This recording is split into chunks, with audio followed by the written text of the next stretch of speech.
Spring TV, chers abonnés de la plateforme Parlons Sciences, ravi de vous retrouver dans cette émission. Alors, aujourd'hui, nous avons l'immense plaisir de recevoir comme invité Dr Pape Sagne. Dr Pape Sagne est géologue environnementaliste. Alors, il est là aujourd'hui pour nous parler des inondations, mais en donnant un avis scientifique qui pourra éclairer, en tout cas, beaucoup de citoyens sénégalais. Alors, on a vu ces temps-ci que l'actualité sénégalaise est occupée vraiment par des commentaires sur les inondations et les dégâts que ces dernières ont pu engendrer presque partout dans le pays. Alors, avant de poursuivre, nous souhaitons d'abord, en tout cas, compatir avec les sinistrés et également formuler nos votes pour que ce problème soit le plus rapidement réglé au bonheur de toutes les populations sénégalaises. Alors, Dr Pape Sagne, merci beaucoup d'être là encore une fois. Alors, vous êtes géologue environnementaliste. Alors, nous avons en tout cas observé des inondations qui s'accentuent de plus en plus, surtout les dernières que le Sénégal a pu enregistrer. Alors, vous, en tant qu'expert, comment vous avez apprécié ce phénomène et quelles pourraient être les causes impliquées? Merci beaucoup, M. Diop, encore une fois de plus pour cette invitation qui est un signe de considération qui ne dit pas son nom. Permettez-moi d'abord aussi de manifester ma solidarité par rapport vis-à-vis des populations qui sont affectées par ces inondations. Et comme vous le dites, nous souhaitons vraiment que le problème soit résolu le plus vite possible. Alors, en réalité, quand on parle d'inondations, ça peut être de plusieurs natures. Les inondations sont de plusieurs natures. Et il y a des inondations qui peuvent être liées à des débordements de fleuves, ce qu'on appelle des périodes crues. Il y a également des inondations qui peuvent être liées à une augmentation du niveau de la mer et la recrudescence des phénomènes de tempête, faisant que les zones basses situées en bordure du littoral sont quelque part couvertes par de l'eau pendant une période donnée de l'année. Il y a également des inondations qui peuvent être liées aux phénomènes de tempête beaucoup plus importants tels que les tsunamis. Il y a également des inondations qui sont liées à une accumulation d'eau pluviatile. Alors, le Sénégal est concerné cette année-ci, et comme beaucoup d'années, parce que ça a été le cas vers les années 2009, 2005, 2012, par des inondations qui sont liées aux eaux pluviales.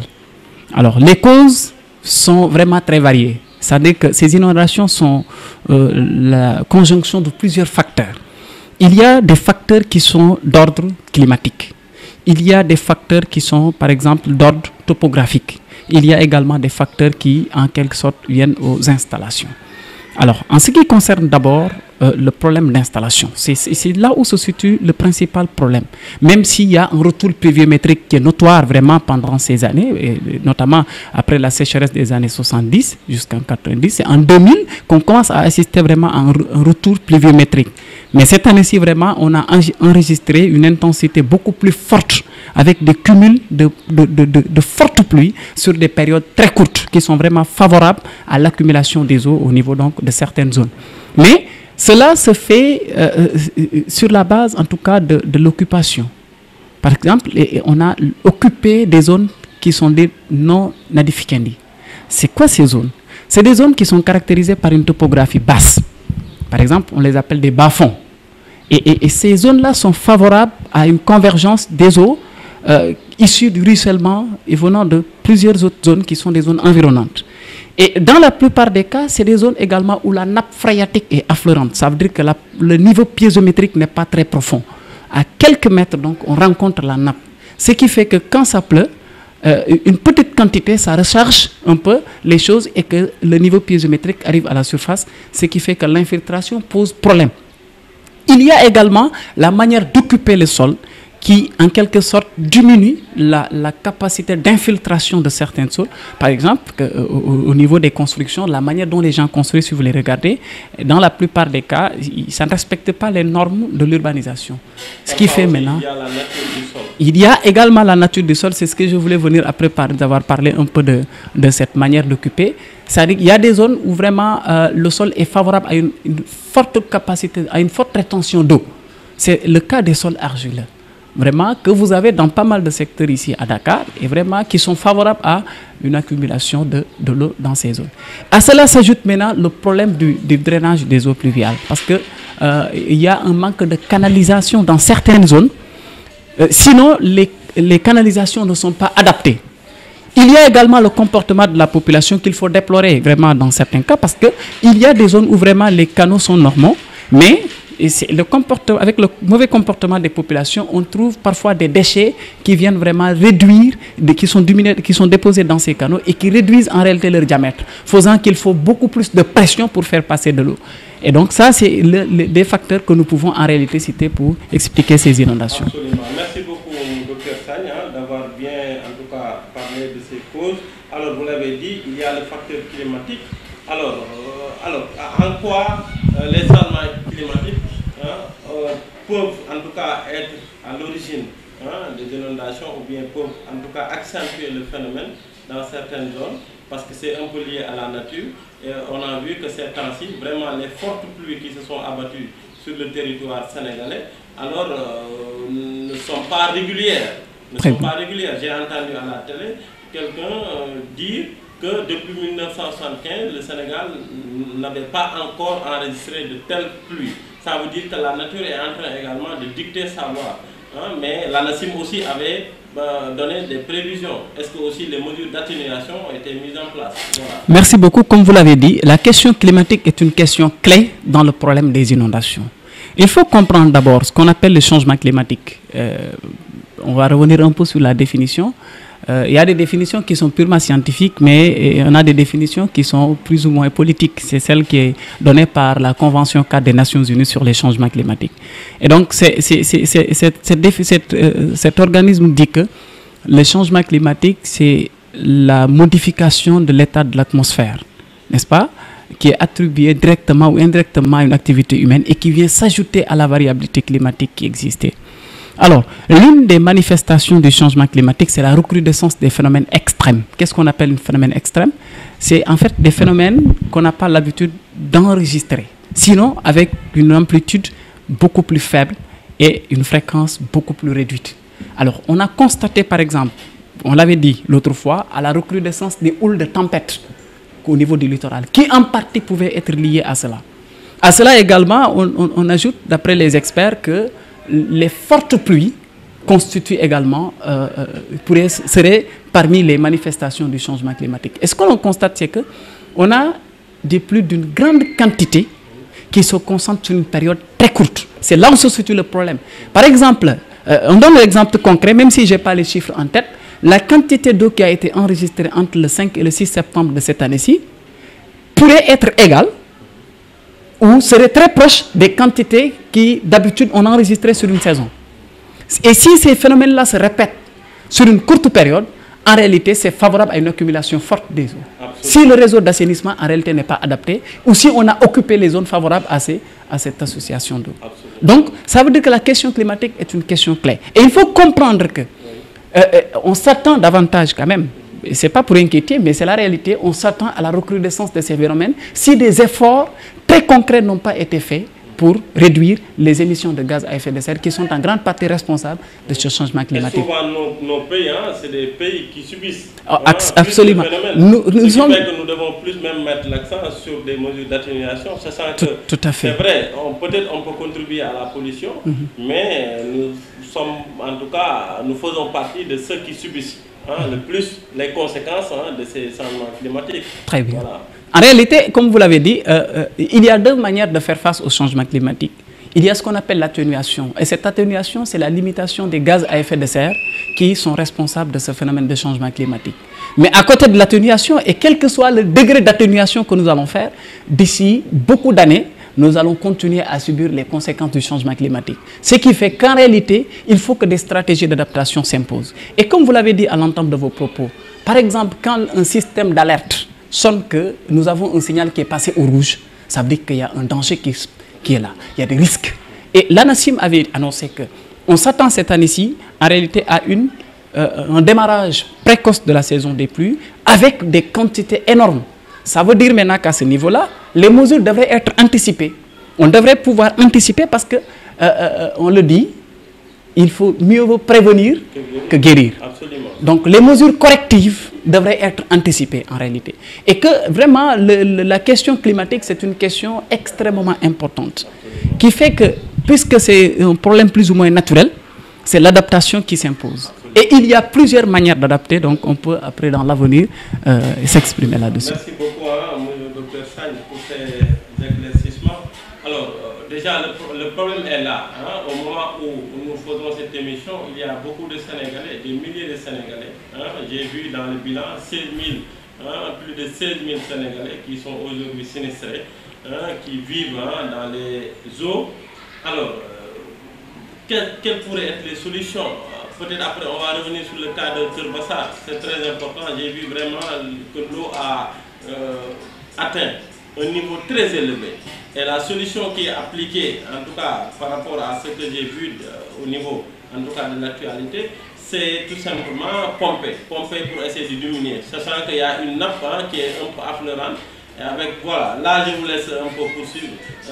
Comment, selon vous, quelles pourraient être les solutions qu'il faut appliquer pour le phénomène dont l'homme est, en tout cas l'activité de l'homme est impliquée, mais aussi les changements climatiques sont impliqués? Merci beaucoup, M. Diop. Vraiment, je trouve cette question très pertinente parce que j'ai fait le constat dans pas mal de zones. Chaque année, vous voyez un système de pompage pour faire face aux inondations. Il faut faire comprendre aux gens que les systèmes de pompage, ce sont tout simplement des mesures d'urgence qui ne permettent que de soulager les populations sur une période très courte. Et la question des inondations ne peut pas se gérer de cette manière. Parce que si chaque année, on met en place un système de pompage pour tout simplement faire sortir l'eau, mais le pompage fait un appel d'eau par capillarité, et faisant que tu peux faire appel à de l'eau qui était aux environs. Après avoir pompé, cela revient et que du fait que la nappe affleure, ça ressort. Sinon, si ça pleut une minute, donc c'est encore rechargé. Ce qui fait que ce système de pompage peut être bien sûr appliqué, tout simplement pour soulager les populations dans l'état d'urgence. Mais sur le long terme, ce ne sont pas des solutions qui peuvent continuer à être efficaces. En réalité, il y a plusieurs solutions qui peuvent être développées pour faire face aux inondations. Mais moi, à mon avis, on doit commencer par faire une cartographie rigoureuse des zones à risque et éviter leur occupation. Ça, c'est l'un des premiers problèmes que les gens doivent régler. Les responsabilités sont partagées. Absolument. Il faut obligatoirement que les gens prennent conscience de ces problèmes d'inondation. Je me rappelle, il y a un jour que j'avais discuté avec quelqu'un, je lui ai dit que dans telle zone, si on m'avait donné un terrain gratuitement, je n'allais pas le prendre. Il me dit, c'est parce qu'on ne te l'a pas donné. Et moi, là, au moment où je parlais, je pensais à ce que, par exemple, je travaille pendant combien d'années, j'épargne combien de millions, on me donne ce terrain, je viens investir là-dessus, sur une période de 3-4 ans, les inondations me créent des problèmes et je perds mes millions, ce qui fait que ça ne vaut pas la peine que je construise à ce niveau. Et il y a beaucoup de gens qui construisent sur ces zones non aedificantes et qui ne comprennent pas en réalité ce qui se passe. Ces zones, comme je l'ai dit à l'entame, c'est des zones où la topographie est très basse, c'est les bas-fonds, ou bien ce sont des zones où la nappe est affleurante, où la nature du sol est favorable à une rétention d'eau. Donc ça, il faut une bonne cartographie qui permet de situer ces zones et d'éviter leur occupation. Ça, c'est l'un des facteurs qu'il faut faire. Mais il faut également essayer de reloger les populations qui sont actuellement affectées. Et je pense que, comme vous l'avez dit tout à l'heure, ça fait partie du plan décennal même de lutte contre les inondations qui a été lancé depuis les années 2012. Donc il faut reloger les populations. Il faut également restructurer l'urbanisation. Il faut donc une bonne restructuration de l'urbanisation avec un système d'aménagement adapté aux populations et à ces risques naturels. Parce que le seul problème que vous avez, ce n'est pas le problème d'inondation. Il y a pas mal de... Renforcer les canalisations. C'est ça, en fait, là où on devrait avoir. Et qu'en est-il des bassins de rétention? Parce que du temps, en tout cas du régime de Watt, on entendait des bassins de rétention. En réalité, la question que moi je devrais me poser, c'est que est-ce que tous ces systèmes, ces stratégies d'adaptation ou de faire face aux inondations étaient destinées à une population pareille à celle que nous avons actuellement? Parce que nous avons noté tout récemment une augmentation incontrôlée de la population, avec une occupation anarchique des terres. Est-ce qu'on va continuer à fonctionner avec ce même système de drainage ou de canalisation? C'est là où se situe principalement le problème. Il faut que ça soit adapté à la population actuelle qui est là. Donc toutes les mesures doivent à chaque fois être révisées et entretenues face aux aléas qui sont. C'est très important ce que vous venez de dire, parce que si on n'adapte pas les solutions, ça veut dire que le problème ne serait jamais réglé. Et c'est ce problème que nous avons généralement au Sénégal. On applique une solution quelque part sans tenir compte un peu de l'évolution en fonction du temps. Ce sent qu'il y a une augmentation de la population, les besoins en tout cas d'occupation augmentent. Voilà, c'est sujet à réflexion, on peut dire. Alors, et aussi à Dakar, pour le cas de la région de Dakar, il y a le technopole, en tout cas il y a des réservoirs où l'eau, en tout cas, se stockait après ruissellement en suivant les pentes ou les cours d'eau. Et on a vu qu'aujourd'hui, avec les occupations anarchiques, cette eau-là, venant des eaux de pluie, se sont un peu réparties sur le reste de la surface dakaroise. Voilà. En réalité, l'occupation est favorable en contournement des chenaux de ruissellement. Parce que après la pluie, naturellement, l'eau se dirigeait vers les milieux les plus bas pour aller s'accumuler là-dessus. Par exemple, la zone de Technopole et le croisement Cambérène. Mais l'occupation fait maintenant que même quand vous sortez ici, en allant vers le croisement Casba, vous prenez la gauche à côté de Cité Ganteba, quand vous regardez bien, vous verrez que les eaux allaient directement vers Technopole. Mais l'occupation fait maintenant que ça contourne et ça passe à côté du marché. Donc le chemin est très long et avant d'arriver quelque part, il peut être bloqué. Absolument. Ce qui fait qu'il n'arrive plus dans ce niveau et il sera stocké dans cette zone. C'est ce qu'on disait tout à l'heure, c'est le problème, un manque de respect du plan d'urbanisme organisé.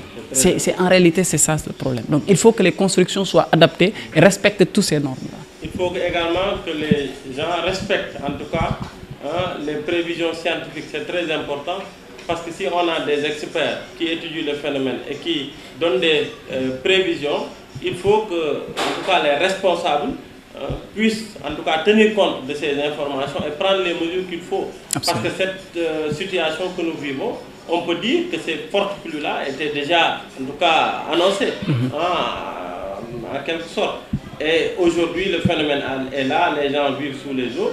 Alors, il s'agit tout simplement d'appliquer des mesures d'urgence, sachant que les gens ont déjà habité dans ces endroits-là, ont déjà investi beaucoup d'argent. Il y a déjà un aspect sociologique, parce que l'homme qui est habitué à son environnement, qui a investi beaucoup d'argent, des millions, qui vivent avec, en tout cas, ses amis, ses proches, ses voisins. Et un jour, tu viens lui dire que monsieur, tu vas quitter les lieux parce que tout simplement, l'espace n'est plus habitable. Ça aussi, ça veut dire que la solution ne peut être que concertée parce que le mal est déjà là. Absolument. Puisque c'est un problème très complexe, les solutions doivent être, en tout cas, ça doit être réfléchi par beaucoup d'experts qui appartiennent à des domaines scientifiques variés. Mais en réalité, d'après tout ce que l'on vient de dire, ça montre qu'il faut vraiment qu'on améliore les politiques d'aménagement du territoire. Moi, c'est la leçon que je tire de ces phénomènes qui à chaque fois se multiplient, ou bien ces risques en tout cas qui se multiplient dans nos zones urbaines. Il faut obligatoirement améliorer les politiques d'aménagement de nos zones urbaines. Donc c'est l'un des problèmes sur lesquels les gens réfléchissent. Et quand on dit cela, ça concerne beaucoup de choses. Parce qu'en réalité, les gens qui habitent dans des zones sans pour autant chercher à comprendre qu'est-ce qui se passe là-bas, ils sont en partie responsables. Mais il y a également une responsabilité de la personne qui a autorisé la construction dans cette zone dite non aedificante. Donc ça veut dire que c'est des responsabilités partagées. Mais tout le premier niveau de responsabilité, en tout cas on peut dire que ça relève de l'État. Moi je le dis, nous sommes en train de faire une émission scientifique, mais il faut également toucher du doigt là où se trouve vraiment le véritable problème. C'est que si des Sénégalais ont pu obtenir des autorisations de construire pour des zones non édificantes, pour des zones non habitables, ça veut dire qu'il y a des autorités, des services de l'État qui ont pu octroyer ces papiers-là. Donc pour moi, ces gens-là aussi, leur responsabilité est entièrement engagée. Donc il faut également que nos dirigeants soient plus responsables et que vraiment qu'on puisse plus observer de pareilles choses quand des Sénégalais, en tout cas, veulent trouver des endroits où habiter. Il faudrait vraiment qu'on puisse leur dire la vérité et également gérer l'espace comme il le faut pour éviter de tels problèmes. Voilà ce que je voulais dire. Alors, l'État, pour régler le problème des inondations, avait un peu annoncé un plan décennal. Alors, ces temps-ci, j'entends beaucoup au niveau de l'actualité des gens qui viennent parler de ça. Est-ce que vous pouvez un peu nous dire à quoi consiste ce plan décennal-là? Très bien, ce plan décennal en réalité a été lancé depuis 2012 et devrait prendre fin en 2022. Et il comprend 3 phases. il y a une phase d'urgence qui devrait être consacrée à l'année 2012-2013. Ensuite, 2014-2016, c'était la phase à moyen terme. Ensuite, 2017 à 2022, c'était la phase à court terme du moins. Et là, c'est moyen terme et long terme. Alors, la première phase qui consistait à agir de manière urgente a vraiment été effective. Il consistait tout simplement à reloger les populations, à déplacer les populations qui ont déjà été affectées par les inondations. Mais il y a 4 principaux points qui ont été développés dans ce plan. Le premier point, comme je l'ai dit, c'est le fait de reloger les populations, de soulager les populations de manière urgente. Mais il y avait également, il a été prévu en fait de restructurer, comme je l'ai dit tout à l'heure, l'aménagement du territoire urbain. Il y avait également une mesure qui consistait un tout petit peu à adapter les stratégies, par exemple les canaux d'évacuation des eaux pluviales, un tout petit peu à ce problème. Et la dernière phase également, c'était améliorer l'aménagement du territoire, impliquer un peu un plan d'urbanisme, un plan directeur d'urbanisme efficace pour répondre vraiment à ces besoins. C'était en réalité le contenu de ce... C'est un bon plan. C'était extrêmement... C'est un bon plan. Reste un plan, il faut du travail. C'est un bon plan vraiment. Voilà. Un plan reste toujours un plan, mais il faut des hommes et des femmes qui travaillent derrière pour que tout simplement ce plan puisse être réalisé. Et je pense que c'est ce que les Sénégalais réclament. Donc voilà, Pape, je pense que nous venons de terminer la version française de cette émission. Donc, chers abonnés, comme nous l'avons, en tout cas, nous avons l'habitude de le dire, cette émission va être développée en 2 phases. Une partie avec la version française, mais aussi une partie en version wolof pour permettre tout simplement à beaucoup de citoyens sénégalais d'avoir une idée un peu sur ce que nous sommes en train de développer. Voilà, avec notre invité, Dr Pape Sagne. Donc, dans un instant, nous allons aborder la partie wolof de l'émission. Merci beaucoup. Merci beaucoup. Salam alaikum, mbokki téléspectateur Social Shopping TV ak mbokki abonné plateforme Parlons Science.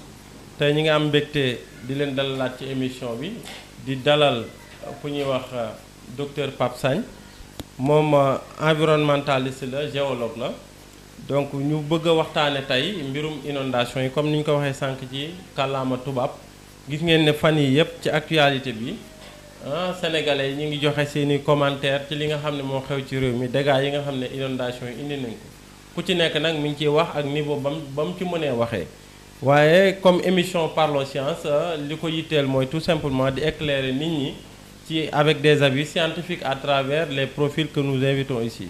Donc monsieur Pape Sagne ñu ngi lay gërëm di la santaat vraiment dalaloon nañ la fi yàggul noonu ci littoral bi donc amaat disponibilité ñëwaat vraiment pour ñu waxtaan ci wàllum inondation yi yow inondation yi Pape docteur nan nga ko gisee ak lan moo war a indi inondation yi mel ni nga xam ne waaw xaw na yàgg Sénégal mais bu mel nii moom dafa mel ne voilà doole bi mu àndal dafa mel ne xaw na am particularité.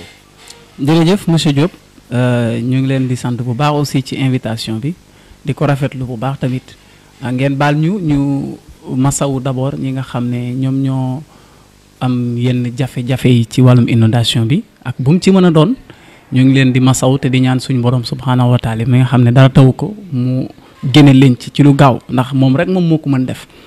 Alors inondation nag yu bëri mën na ko indi te dafay ñëwee sous plusieurs formes dafa am inondation yoo xam ne débordement wu ndoxu géej mën na ko indi mu am inondation yoo xam ne débordement wu fleuve mën na ko indi loolu la ñu naan crue mu am yeneen inondation yoo xam ne ndoxu taw moo koy indi te boo xoolee inondation yi nga xam ne moom moo laal région Dakar ak Sénégal yëpp ci fan yi ñu nekk nii inondation yoo xam ne ndoxu taw moom moo ko indi mais nag facteurs yi indi yooyu noonu dafa bëri lool certes am na facteur climatique bi mi nga xam ne ndoxu taw bi dafa dellu si waat ak doole parce que dellu si bi ndoxu taw bi en fait musul woon dem dañ ko daan gis chaque année mais dafa ñëw ci beneen anam maanaam dafay taw quantité bu bëri boo xam ne daan na ko distribuer par exemple si 3 mois mu ñëw joxloo ko ci ay fan donc loolu dafay favorable trop pour ndox mi taa loolu am na loo xam ne bu ci yokkoo rek dafay gën a yokk problème bi muy occupation yenn zones yi muy zones yi nga xam ne ndox bi nekk ci suuf si ñu naan ko la nappe mu ngi ñëw ba ci kaw presque dafa jege suuf si fa la nekk nga xam ne bu tawee tuuti rek day recharger di des mu yéeg ci kaw loolu dafay indi inondation am na ci zone yoo xam ne aussi dafa suufe lool ba nga xam ne bu ndox mi tawee ba bu taw bi paree ndox yi nga xam ne ñoo jógee ci yeneen zone environnante yi ñoom ñëpp dañuy ànd converger ñëw dajaloo foofu donc bu ñu ñëwee dëkk foofu loolu aussi dafay favorable en réalité amul système bu leen di drainer dafay favorable aux inondations muy également comme li nga ko waxee nii problème canalisation problème système d'assainissement et de drainage ndoxu taw bi parce que aussi il faut vraiment que loolu ñu adapté ko par rapport ak population bi nga xam ne seetlu nañ que ni dafa yokk bu baax a baax donc te nit ñi di occuper suuf si nu mu leen neexee sans benn norme d'aménagement du territoire donc loolu aussi dafay yokk problème mu inondation yi ça rend beaucoup plus vulnérable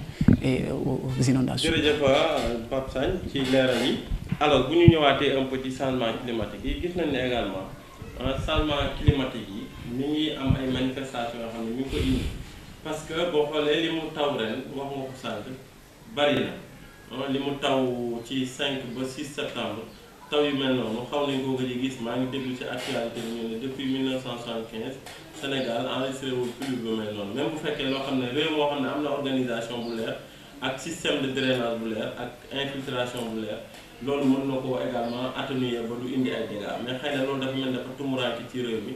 waaye aussi naka la changement climatique bi mën a indi ay inondation ak naka la fii avenir yi ñu jëm ci kanam jamono yi nga xam ne moom la ñuy dëgmal gis nañ ne day continuer phénomène bi day continuer di am donc yow en tant qu'expert naka nga mën a leeralal nit ñi ci wàllu boobu.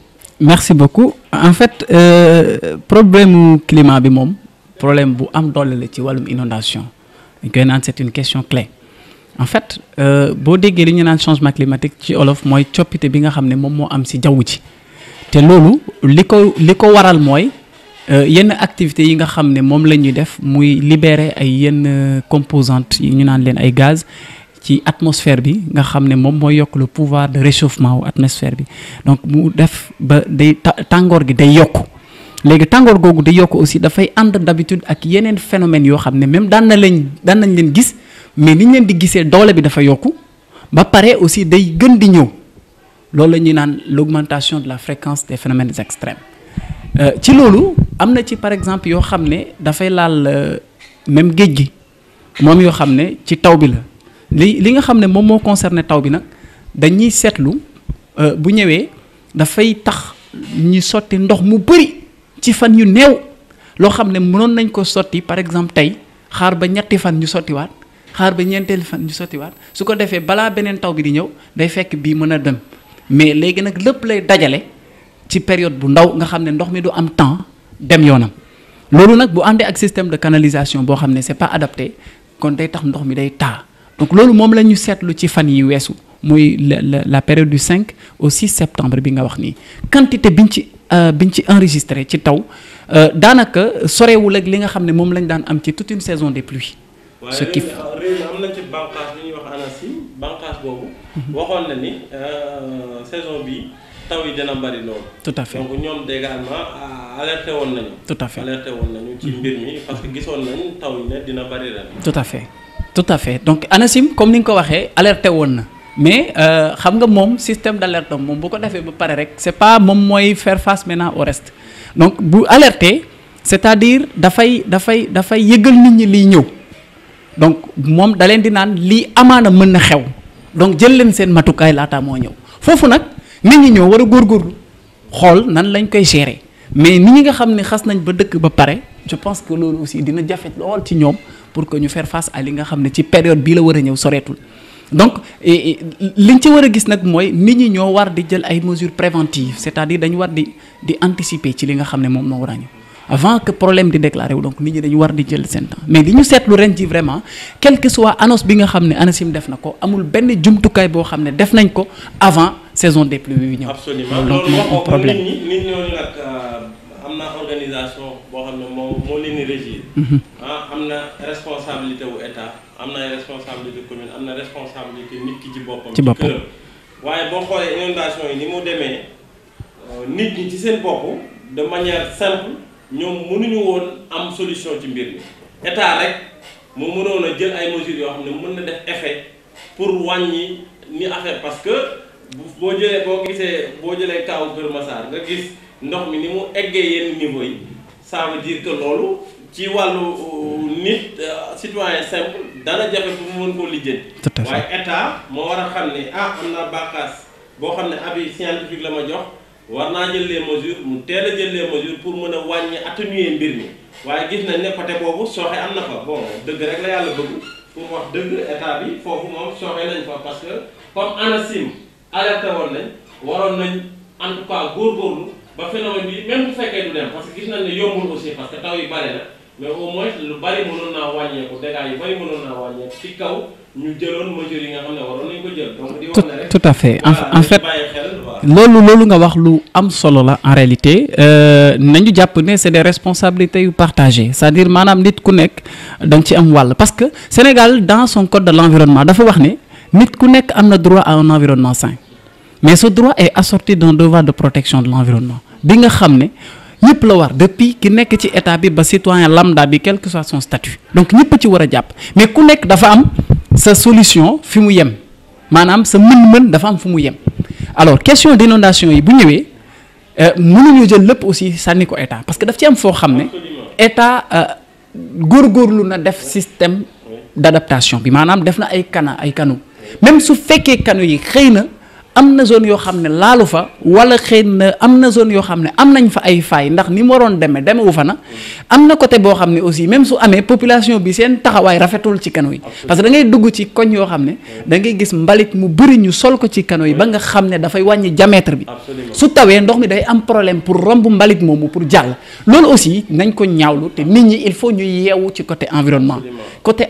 ñëpp ci war a bokk yem te seet moom parce que mbalit mi nga sànni fii léegi nii ci canal bi wala nga sànni ko ci mbedd mi mais bu tawee ba taa affaire bi mais bu yéegee ci mbalit bi bu yéegee ci mën na dellu si waat sa biir kër te daanaka loolu bokkul ci cat te nit ñi da ngay génn si biti ñu naan la en réalité mbedd buur la lu la neex nga def ci mais donc loolu c'est un manque vraiment d'éducation boo xam ne on le déplore mais nag ci côté état aussi il faut que ñu déplorer le fait que en réalité les mesures n'ont pas été anticipées il faut que ñu anticiper les mesures te ñuy bàyyi aussi ba taw ñëw ñuy soog a def ay mesures d'urgence parce que mesure d'urgence n'a aucune garantie de durabilité et d'efficacité d'abord il faut que ñu xam loolu mesure d'urgence c'est pour soulager la population sur une période donnée mais su passé da nga war a anticiper ci beneen année bi ñëw d'une manière année bi ren ji lañ commencé am inondation Sénégal donc chaque année war nañ commencer di góorgóorlu di faire face aux inondations avant taw bi di ñëw gaa am na nag ay efforts yu bëree yoo xam ne ñu ngi koy gis te ñu ngi koy rafetlu waaye nag dañu njort que ni war nañ ko mën a yokk parce que population bi ni mu yokkoo fan yi daf ci fan yi temps yi ñu jóge dafa ëpp donc l'augmentation est incontrôlée te nit ñi aussi bu ñu yokkoo ils ont besoin de l'espace pour ñu dëkk il faut obligatoirement ñu dëkk mais bu ñuy dëkk nag loolu dafa war a ànd ak organisation moom la ñuy wax plan d'aménagement adapté donc il faut ñu restructurer urbanisation wu région Dakar ak yeneen régions yi nga xam ne ils sont concernés par le problème des inondations te loolu c'est pas la population elle-même qui fait ça c'est l'État. Il y a les collectivités locales parce que ñoom aussi parfois ñooy joxe ay autorisation. Exactement.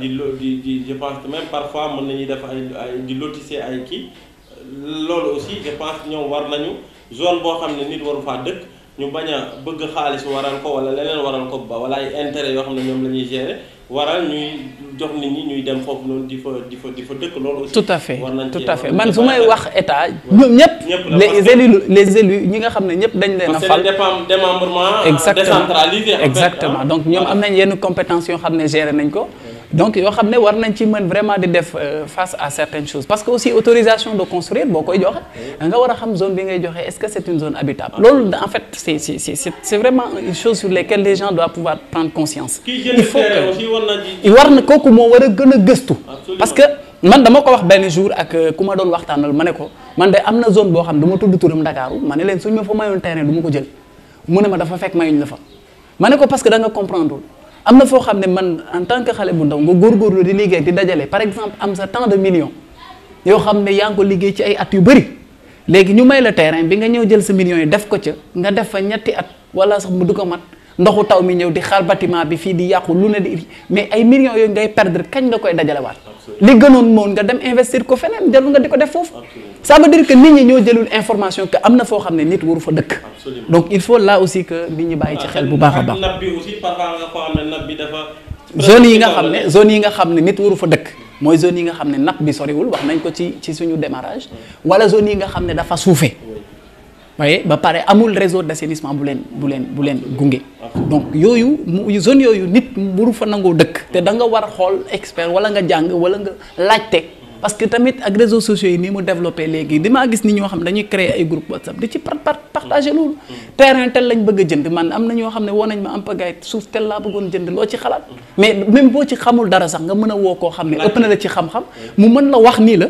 nga xool en réalité est-ce que war naa fu mën dëkk wala war ma fu mën dëkk loolu aussi nañ koy leeral ci absolument gis nañ ne aussi jamono yi ñu dëgmal ak changement climatique yi ni muy manifesté woo wax nga ko sànq xëy na yu phénomène yu mel nii taw yu bari yi dinañ continuer di ko am moom la ñuy xaar sax tey jii nii Pape lan moo war a nekk solution bi après peut-être nga jeexal ci plan décennal bi nga xam ne ñu ngi koy wax état bi tëraloon ko te Sénégalais yu bari nekk également di ci joxe seen avis ak ay critiques ak yu demee noonu yow lan nga ci xalaat ci plan décennal mais balaa boobu lan moo war a mën a nekk solution yi en tant que expert en fait solution yi comme ni ñu ko waxee boo seetloo problème d'abord parce que booy wax ci solution na nga njëkkee ci cause képp ku régler problème mu cause rek mën nga saafara lu bëri ci conséquences yi mën nga moytu yu bëri parce que en fait dañu seetlu c'est à partir des années 1970 ci leen nit ñi ñëw di occuper zone u Dakar te moment boo xam ne dañu amoon sécheresse c'est-à-dire taw yi dafa xawoon manqué lool donc nit ñi ñëw occuper nu mu leen neexee te moment boobu ñu koy def amul woon benn système de prévision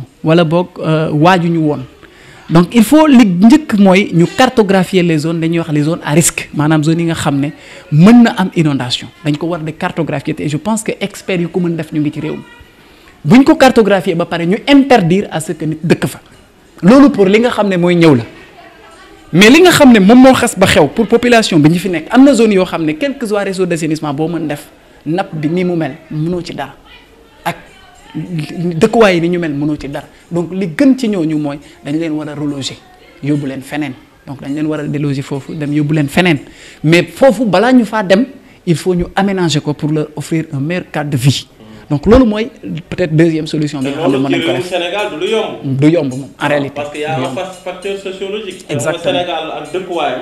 Sénégalais ak ay mbokkam Sénégalais ak ay am ni jàmmam. tout à fait Sénégalais ak accessibilité bi moo am peut-être ci yenn yi nga xam ne bërëb yi nga xam ne yitteel na ko. mu dem ba tàmm ko. nga ñëw bës ne ko sëñ bi fi mu toll nii mënatoo fii dañ la fiy jëlee. déjà day créer ay résistance mais nag souvent gars yi ñu ko bàyyi xel mais donc muy waral muy loolu di wax ne en tout cas di ma permettre moo wax ne rek lépp te njëlbeen la àdduna loo gis njëlbeen la dafa am solo c'est-à-dire balaa nit ki di dëkk da foo xam ne waru fa dëkk fekkee yow yaa yor responsabilité bi ci wala aju waroo nangu mu dëkk fa ak lu ko jaral yow dala jaral nga bañ mu dëkk fa parce que li muy juri ci problème mu ëpp tout à fait boo xoolee déjà damay gis ay construction yu am ci côté BDN bi wàcc mais nga gis ci suuf amul dara. mais noonu lañ koy bàyyi duñ ko aménager ba nit ñi ñëw commencé di fa jaay di fa am lu ñu suturloo ba miin ko nga xëy bët na leen projet bii laa fi war a kii fii waroo leen fi taxaw fii waroo leen fi laal donc da nga koy xeex ci njëlbeen ba ñëpp xam ne fii kenn waru ko occuper. mais doo bàyyi ba mbir mi installé wu après ngay rey sa bopp nag parce que li ngay créer ci problème mooy ëpp sax li ngay defar. moom la ñuy wax il faut plus de mesures préventives. c'est-à-dire que il faut nit ñi di prévoir li nga xam ne moom moo war a ñëw. donc loolu lu am solo la mais pour ñu continuer peut-être ci li ñu doon wax am na yeneen solution yoo xam ne mën nañ ko def système d'assainissement ak de drainage des eaux pluviales bi war nañ ko mën adapter defaraat ko ba méngoog jamono comme ni ñu koy waxee parce que xëy na liñ fi defoon bu yàgg lool c'était pas pour population bu toll ni mu toll tey donc war nañ ko adapter en fonction de ni population di yokkoo parce que adaptation du processus du phénomène ponctuel c'est un processus sur le court long terme donc à chaque fois vraiment dañ ko war di adapter loolu lu am solo la également ci assainissement ak réseau de drainage des eaux de pluie bi nga xam ne mën na saafara problème une partie du problème il faut également que ñu améliorer vraiment comme ni nga ko waxee léegi suñu plan d'aménagement urbain loolu moom bokk na ci li gën a am solo ci problème mu inondation te puisque nag seetlu nañ que ni vraiment la fréquence de ces événements là dafa yokku il faut obligatoirement que les gens se lèvent très tôt pour ñu faire face efficacement à ce problème donc il faut un plan d'aménagement adapté ci point de vue te ci adaptation boobu sax on peut interpeller aussi architecte yi tout à fait ndax kër gi aussi ni nga koy defaree fekk fondation bi mu jub ba dépassé fi nga xam ne ndox mi bu fa yeggee mën na bañ a indil jafe-jafe kër gi pour man aussi architecte yi war nañ di xalaat ay plan yoo xam ne c'est des plans adaptés. Tout à fait. Parce que science aussi non la jëriñ. En réalité ñu bëri ñoo ci daje c'est des experts de nature variée ñoom ñoo war a daje wala xalaat xool nan la ñuy adapter en réalité suñu système d'aménagement par rapport ak suñu problème yi nga xam ne moom lañ commencé di am. Très bien plan décennal bi peut-être ah. waaw plan décennal bi wax nañ ko ci tubaab amul solo. Voilà mooy plan bi nga xam ne état bi moom la tëraloon depuis 2012 régime président Macky Sall. Pour xeex inondation yi moo am ay phase boo xam ne phase d'urgence la am phase court terme am phase moyen à long terme dégg ngeen ko ci télé ñu koy waxtaane loolu aussi sénégalais yi am nañ ci seeni xalaat parce que am na ay budget bu ñu jël ci loolu sénégalais yu bari jàpp nañ ne budget boobu defuñ ko ci voilà ku ci nekk am nga ci sa xalaat ak élément d'information yi nga xam ne moom nga am mu nekk sa disposition mais ñun fii émission scientifique la ñuy def on essaie toujours de donner les aspects scientifiques pour éclairer sur le plan scientifique voilà Pape je pense que jeexal na. boo amee moo booy jeexal na rek. xanaa di la jaajëfal aussi ñi nga xam ne ñoo ñuy seetaan te xëy na di baalu ak ñëpp parce que tamit xam nga wax moom dafa métti te dafa jafe maîtriser nit ku nekk parfois ci as tuut ci li nga war ci xalaat ngay wax amaana am na ñoo xam ne ñoo la ëpp xalaat te waxuñu. xëy na dañoo amul occasion bi wala bëgguñu ko mais c'est pas question de ñun ñoo ëpp xalaat nit ñi moo tax ñuy wax donc ci juum buñ ci am rek maanaam luñ ci juum rek nañu ci jéggal lu ci am njëriñ tamit dañ ci yéene woon defar donc na ci ñëpp jëriñu ñu góorgóorlu rien que pour satisfaire problème bu Sénégal. jërëjëf Pape ñu ngi gërëm di la sant ci sa disponibilité. merci ak à chaque fois que ñu interpeller la rek doo hésiter ñëw pour partager li nga xam ak Sénégalais yi pour leeral leen. donc ñuy lancer appel scientifique yëpp di leen wax ne jot nañu commencé di génn di éclairer Sénégalais yi ci li nga xam ne ñoom seen xarañte la parce que Sénégal toll nañ koo xam ne lu am rek ku ci nekk da nga ci wax mais ku ne la ngay wax rek mooy méngoog la nga xam donc ñi nga xam ne nag yàlla dafa def ñu nekk université yi nekk ay gëstukat xam ay mbir su fekkee mbir moomu dafa nekk ci actualité bi même bu fekkee invité wuñ la ci presse yeeg kii mais aujourd'hui réseaux sociaux yi ñu ngi fi defal sa vidéo nga éclairé wax loo xam ne nii doo ko teg ci parparloo mais ci dëgg rek nga koy teg ak ci xam-xam bu leer donc Pape loolu ñu la ci gërëm di la ci sant ci générosité boobu nga am di partager li nga xam donc ñi ngi wax rek wax na ko sànq aussi ne solution yi nga xam ne ñu ngi koy appliquer ci pompage bi ñuy def pompage pression ngay appliquer su fekkee zone bi la nappe bi dafa féete kaw trop booy pomper ni ngay pomper mën nga pomper waale yeneen ndox yoo xam ne ñu ngi ci yeneen zone moo tax mën nga pomper ndox mi wàcc nga ñëwaat fekk mu yéegaat parce que peut-être bi ngay pomper pression bi ngay appliquer mën na également xëccaat ndox mi ba mu yéeg en Pape su ma tout à fait rek nga corriger tout à fait voilà yooyu yëpp daal wax na ko donc ñu koy gërëm di ko sant di ñaanal ñi nga xam ne ñoo nekk tey ci jafe-jafe yi yàlla en tout cas dimbali leen ñu jóge ci situation boobu noonu di également jaale waa commune de Cambérène yëpp fa la dëkk fa la ñuy defee enregistrement bi studio bi fa la nekk mooy studio Télé de l'Avenir am na récemment un jeune footballeur boo xam ne ci inondation yi décédé ci Tali Ndiaga Mbaye di masaw également population Cambérène yëpp di gis ne vraiment am nañ solidarité di jéem a dimbali ñi ne ci problème bi donc voilà loolu lañ bëggoon a wax di ñaan yàlla dimbali ñu ba ñu dajewaat ci beneen émission Parlons Science donc jërëjëf. merci beaucoup merci beaucoup monsieur Diop merci.